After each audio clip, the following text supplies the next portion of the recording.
The St. Croix Central Library purchases PebbleGo, the entire suite as of the 2021 school year. So you have access to all of the PebbleGo databases through the library. One thing you'll need to know is you will have to have the login to log into PebbleGo. It does not automatically log you in.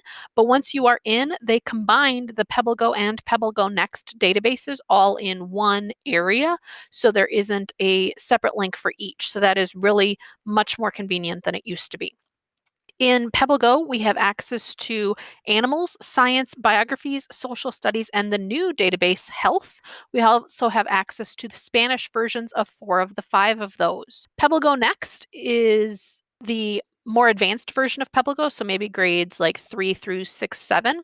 PebbleGo Next has state, science, American Indian history, social studies, and biographies. There are no Spanish versions of these. Within each database, they operate pretty similarly. So there's 2 ways to look for information. One, which is what a lot of kids do, they just click through until they find what kind of article they would like. The other option is to search for something, and anything related to that keyword that you typed in will pop up, and students can just click on it then.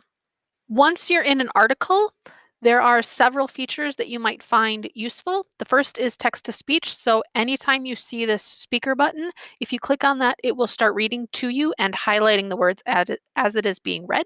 Some articles also have a video. This can be found down at the bottom that will pop up and play. Usually they're under 2 minutes.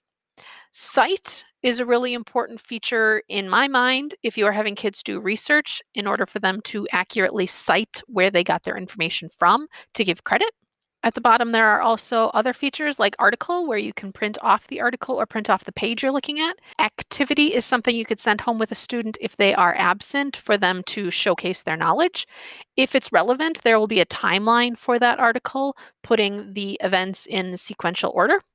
In PebbleGo Next, there are a lot of the same features. There is the speaker button, cite, activity, video.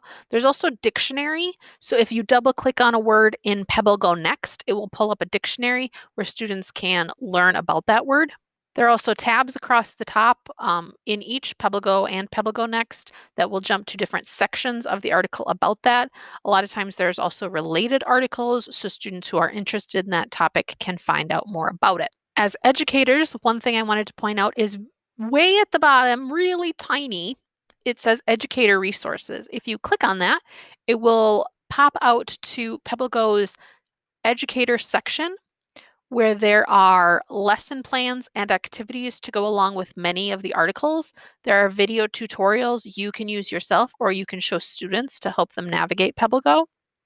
There are how-to step-by-step instructions that you can send home with students so parents can help them. There are content maps. There's promotional content if you want flyers or bookmarks. And then there are correlations to pretty much national standards. So if you are trying to find something to support a standard, you could come in here, look up that standard, and see if there are activities or articles that do support it. So that educator section can be super helpful. And again, that's both in PebbleGo and PebbleGo Next right at the bottom. So that's a quick overview of PebbleGo. If you have questions, please be sure to ask. It's a very useful resource that we have available for the library, and I hope you enjoy.